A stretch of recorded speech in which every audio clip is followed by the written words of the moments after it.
الحمدللہ والصلاة والسلام علی خیر خلق اللہ اعوذ باللہ من الشیطان الرجیم بسم اللہ الرحمن الرحیم۔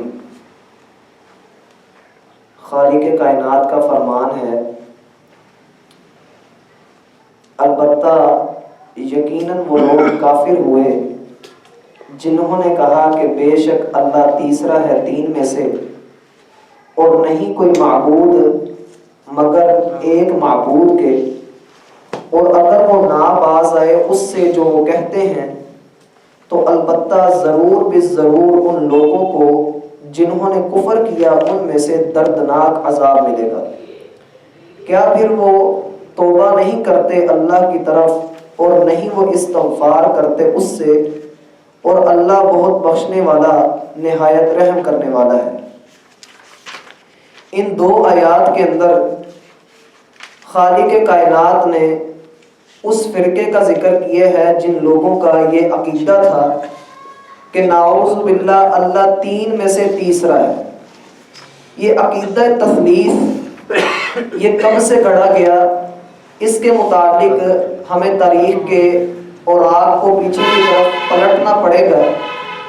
جس میں ہم یہ دیکھتے ہیں کہ جب سیدہ مریم علیہ السلام اللہ رب العزت کے حکم سے ایک چھوٹے سے بچے کو بغیر کسی خامند کے جن کر لے کر آئیں تو پوری قوم نے اعتراضات کی بھرمار کر دی، اور اس بھرمار میں ایک بات یہ بھی تھی کہ اے مریم تیری ماں بھی بری نہیں تھی اور تیرا باپ بھی بڑا نیک تھا، اور تیرا بھائی ہارون اس کی بھی جو زندگی گزری ہے وہ بڑی اعلیٰ کردار کی حامل تھی، لیکن تیرا یہ کردار جو داغدار ہو چکا ہے، اس بچے کو جو تو اٹھا کر لائی ہے، تو ہمیں یہ لگتا ہے کہ تو اللہ رب العزت کی نافرمانی بھی کر چکی ہے، تیرا عزت کا جو دامن تھا وہ بھی داغدار ہو چکا ہے، اور تیرے کردار کے اوپر بھی انگلی اٹھ چکی ہے۔ جب ان لوگوں نے یہ باتیں کہیں تو اللہ کے حکم سے چونکہ ان کو کہا گیا تھا کہ فَقُولِي إِنِّي نَذَرْتُ لِلرَّحْمَٰنِ صَوْمًا فَلَنْ أُكَلِّمَ الْيَوْمَ إِنسِيًّا،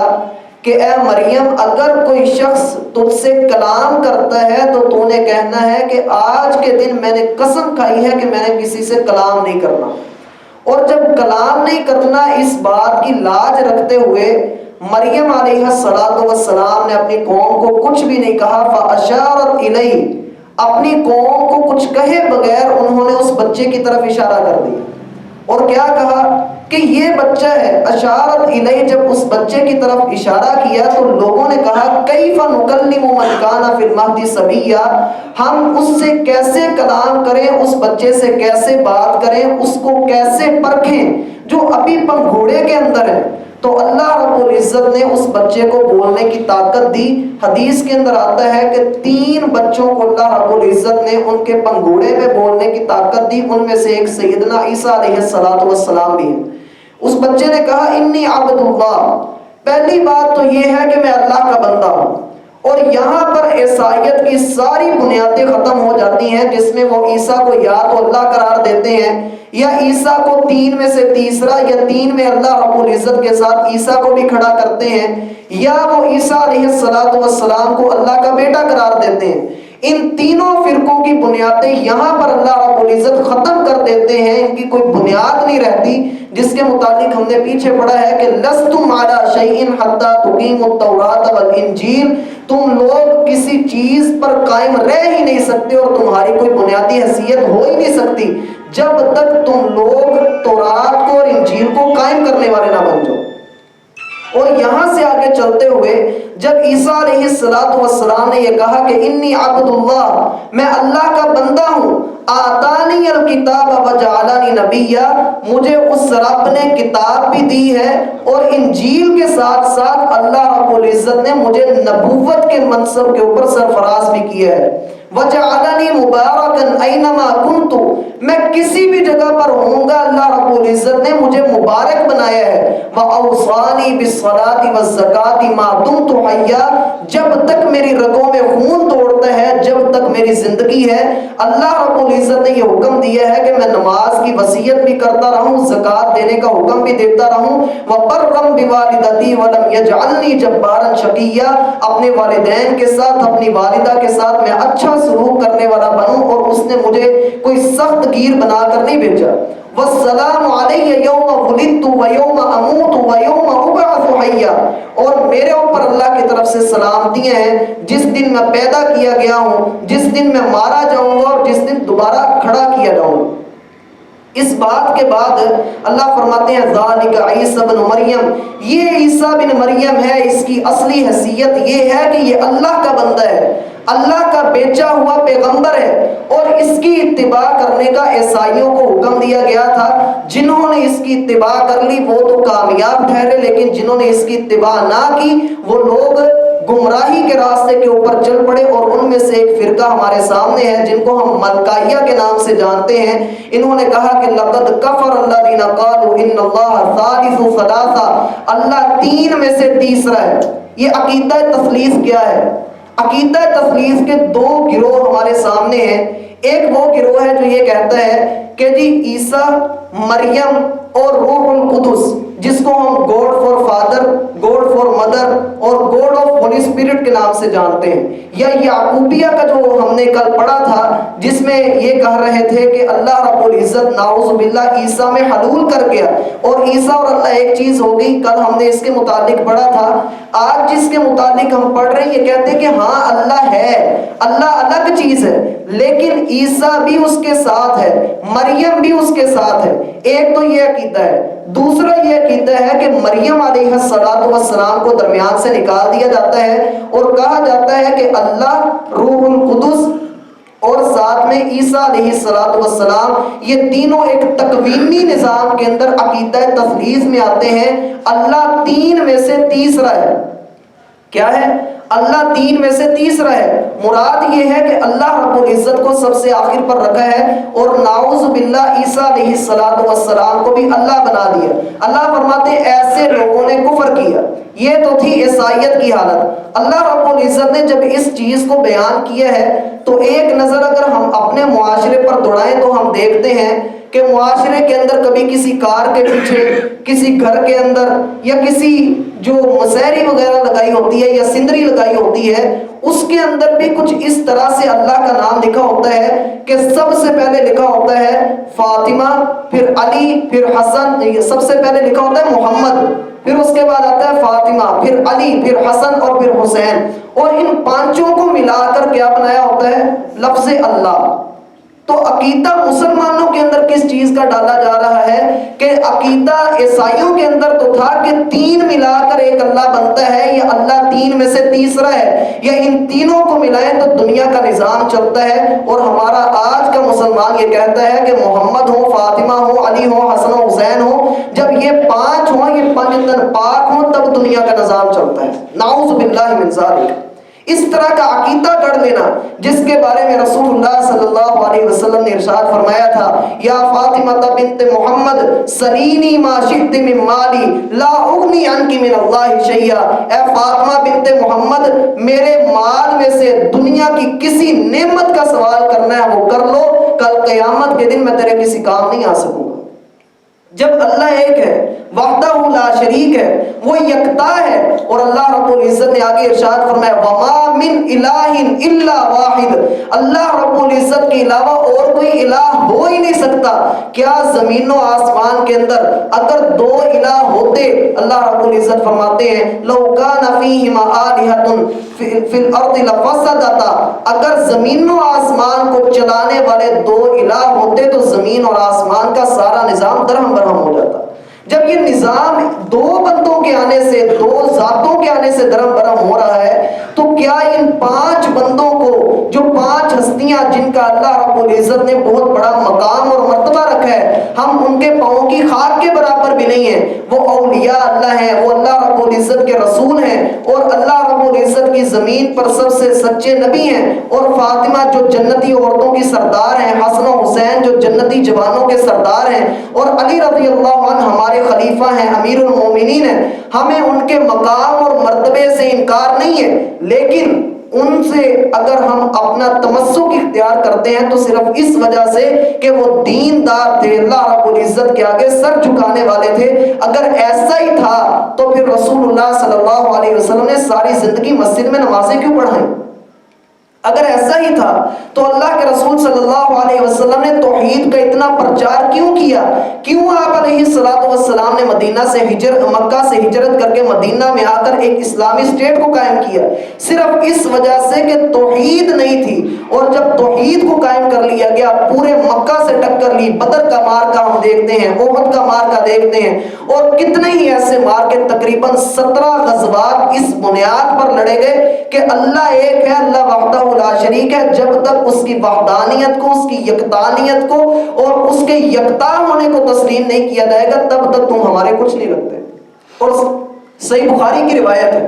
اللہ کے رسول صلی اللہ علیہ وسلم ارشاد فرماتے ہیں، میرے دوست صرف وہ ہیں جو مومنین ہیں، جو اللہ رب العزت پر ایمان رکھنے والے ہیں، پھر چاہے میرے قریبی رشتہ دار ہی کیوں نہ آ جائیں، وہ میرے دوست نہیں ہو سکتے جب تک وہ اللہ پر ایمان لانے والے نہ بن جائیں۔ اور ہم اس کے متعلق پیچھے پڑ چکے ہیں کہ کیسا رویہ رکھنا چاہیے ان لوگوں کے ساتھ، چاہے وہ قریبی رشتہ دار ہی کیوں نہ ہو، کہ اللہ رب العزت کے ساتھ ہمارا جو رویہ ہے اور ہمارا جو اللہ رب العزت کے ساتھ تعلق ہے وہ صرف ایک بنیاد کے اوپر کھڑا ہے کہ ہم اللہ کو ایک مانتے ہیں، ہم اللہ کو یکتا مانتے ہیں، اللہ کے ساتھ کوئی ایسا ہو ہی نہیں سکتا۔ رسول اللہ صلی اللہ علیہ وسلم نے ارشاد فرمایا، حدیث قدسی ہے کہ اللہ رب العزت ارشاد فرماتے ہیں کہ آدم کا بیٹا مجھے گالی دیتا ہے، آدم کا بیٹا مجھے گالی دیتا ہے، اور اس کا گالی دینا یہ ہے کہ وہ یہ کہتا ہے وَقَالُ اتَّخَذَ اللَّهُ وَلَدًا، کہ اللہ کی کوئی اولاد ہے، اللہ کے ساتھ کوئی شریک ہے اور میرے یہ لائق نہیں ہے۔ وَمَا يَنبَغِي لِلرَّحْمَنِ أَن يَتَّخِذَ وَلَدًا، اور رحمان کے یہ لائق نہیں ہے کسی کو اولاد بنائے۔ لَمْ أَلِدْ وَلَمْ أُولَدْ، نہ میں کسی سے جنا گیا ہوں نہ مجھے کسی نے جنا ہے۔ وَلَمْ يَكُنْ لِي كُفُوًا أَحَدٌ، میرا کوئی ہمسر نہیں، میرا کوئی شریک نہیں۔ انا الصمد، میں بے نیاز ہوں، جو جیسا کرتا ہے کرتا رہے، مجھے اس کے عمل سے کوئی سروکار نہیں، مجھے تو اپنی وحدانیت دکھانی ہے، مجھے اپنا تکبر ظاہر کرنا ہے جو اللہ رب العزت کی ذات ہے، اللہ کی صفات ہے، اللہ کی ذاتی چیزیں ہیں۔ اگر اس کے اندر کوئی شخص تصرف کا دعویٰ رکھتا ہے، ہماری نظر میں وہ بندہ کافر بھی ہے اور مشرک بھی ہے، جو اللہ رب العزت کے ساتھ کسی کو شریک ٹھہراتا ہے، جو اللہ کے ساتھ یہ بات کرتا ہے۔ اور یہ پنج تن پاک میں نے پہلے ذکر کیا کہ ان کے مقام سے انکار نہیں، ان کے مرتبے سے انکار نہیں، ہم ان کے پاؤں کی خاک کے برابر بھی نہیں ہیں، لیکن اگر انہی پنج تن پاک کو بنیاد بنایا جائے اور اس پر یہ عقیدہ رکھ لیا جائے کہ نعوذ باللہ یہ پانچوں مل کر اللہ بنتے ہیں، تو اس سے بڑا اور گندا عقیدہ کوئی نہیں ملتا۔ تفصیل کے لیے اگر آپ جانا چاہتے ہیں، سورہ نوح کا دوسرا رکوع پڑھ کے دیکھیں جس میں اللہ رب العزت ارشاد فرماتے ہیں کہ نوح علیہ السلام کی قوم کے اندر لوگوں نے پنج تن پاک بنائے ہوئے تھے، نوح میں بھی پنج تن پاک تھے، اور وہ کون تھے؟ ود، سوا، یغوث، یعوق اور نصر، قرآن کریم میں یہ نام موجود ہیں۔ ان لوگوں نے جب اپنے ان بزرگوں کے ساتھ یہ عقیدے گھڑ دیے کہ نعوذ باللہ یہ اللہ رب العزت کے ساتھ کوئی کائنات کے امور چلاتے ہیں، اللہ رب العزت نے ان کو پکڑ لیا اور نوح علیہ السلام 950 سال تک دعوت دیتے رہے، اور آخر آ کے یہی کہا ربی انی مغلوب فانتصر، اے اللہ اب میری بس ہو گئی ہے، اب تم میری مدد کر، اور مدد بھی ایسی کر لا تذر علی الارض من الکافرین دیارا، زمین کے اوپر کسی کافر کو زندہ نہیں چھوڑنا، کوئی بھی ہو۔ رب اغفر لی ولوالدی ولمن دخل بیتی مؤمنا وللمؤمنین والمؤمنات، اور جو بندہ میرے ساتھ جڑ جاتا ہے میرے والدین کو معاف کر دے، مجھے معاف کر دے، اور ہر اس مومن مرد اور عورت کو معاف کر دے جو میرے گھر کے اندر میرے دین کے اندر داخل ہو گیا۔ ولا تزد الظالمین الا تبارا، اے اللہ جو ظالم لوگ ہیں جنہوں نے شرک کیا ہے، اے اللہ ان کو کبھی بھی چھوڑنا نہیں، ان کو سرکشی میں بڑھنے نہیں دینا، ان کو تباہ و برباد کر دے۔ اور یہاں سے آگے چل کر اللہ سبحانہ و تعالی ارشاد فرماتے ہیں وَإِن لَّمْ يَنْتَهُوا عَمَّا يَقُولُونَ لَيَمَسَّنَّ الَّذِينَ كَفَرُوا مِنْهُمْ عَذَابٌ أَلِيمٌ، اور اگر وہ اس بات سے باز نہ آئے جو وہ گندی بات اپنے منہ سے نکالتے ہیں کہ اللہ تین میں سے تیسرا ہے، ایسے بندوں نے اگر اپنی زبانوں کو نہ روکا تو ان قریب ہم ان کو دردناک عذاب میں مبتلا کر دیں گے۔ افلا یتوبون الی اللہ ویستغفرون، کیا یہ اللہ رب العزت کے پاس توبہ نہیں کرتے؟ کیا اللہ کے ہاں جھکتے نہیں ہیں؟ ویستغفرون، اور اس سے استغفار نہیں کرتے؟ اگر یہ آج بھی استغفار کر لیں، اگر آج بھی اللہ کے سامنے جھک کر توبہ کر لیں اور اللہ سے معافی طلب کر لیں، واللہ غفور الرحیم، اللہ رب العزت ان کے گناہوں کو معاف کرنے والا ہے، ان کے گناہوں کو بخشنے والا ہے۔ ہمیں بھی کوشش کرنی چاہیے کہ ہم لوگ شرک سے بچنے کی کوشش کریں۔ ہمارے جو بھائی اس کام پر لگے ہوئے ہیں ہم ان کو بھی روکنے کی کوشش کریں، کیونکہ قرآن، ہمارا دین، ہمارا مذہب، ہمارا مسلک صرف اس بات پر کھڑا ہے کہ صرف ایک توحید ہو تو پھر اللہ رب العزت کے ساتھ تعلق قائم رہتا ہے۔ اور پھر کسی نے بڑے اچھے انداز میں کہا کہ توحید تو یہ ہے خدا دو عالم کے سامنے یہ کہہ دے کہ بندہ دو عالم سے خفا میرے لیے ہے۔ اللہ رب العزت ہم سب کو توحید کو سمجھنے کی توفیق عطا فرمائے۔ ایک مرتبہ اس کو پڑھ لیتے ہیں اور اللہ سے دعا کرتے ہیں اللہ ہمیں توحید کی صحیح سمجھ عطا فرمائے۔ لقد کفر الذین، یقیناً وہ لوگ کافر ہوئے جنہوں نے قالوا کہا ان اللہ، بے شک اللہ تعالی ثالث ثلاثہ، تیسرا ہے تین میں سے، وما من الہ، اور نہیں کوئی معبود، الا مگر الہ واحد، ایک ہی معبود، وَإِن لَّمْ يَنْتَهُوا، اور اگر وہ نہ باز آئے، عَمَّا يَقُولُونَ، اس سے جو وہ کہتے ہیں، لَيَمَسَّنَّ، تو ضرور بالضرور پہنچے گا، الذین، ان لوگوں کو جنہوں نے کفر کیا، منہم، ان میں سے، عذاب علیم، بڑا دردناک عذاب، افلا یتوبون، کیا پھر وہ توبہ نہیں کرتے، الی اللہ، اللہ کی طرف، ویستغفرونہ، اور وہ اس سے استغفار نہیں کرتے، واللہ، اور اللہ تعالی، غفور الرحیم، بہت بخشنے والا، نہایت رحم کرنے والا ہے۔ سبحانک اللہم و بحمدک، اشہد ان لا الہ الا انت، استغفرک و اتوب الیک۔ چاچا جی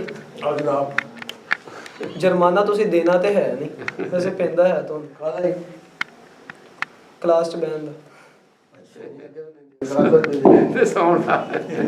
سٹاپ نہیں ہو رہی ہے، پیچھے سے کرے میں بٹن نہیں دبایا دبایا ہوا ہے۔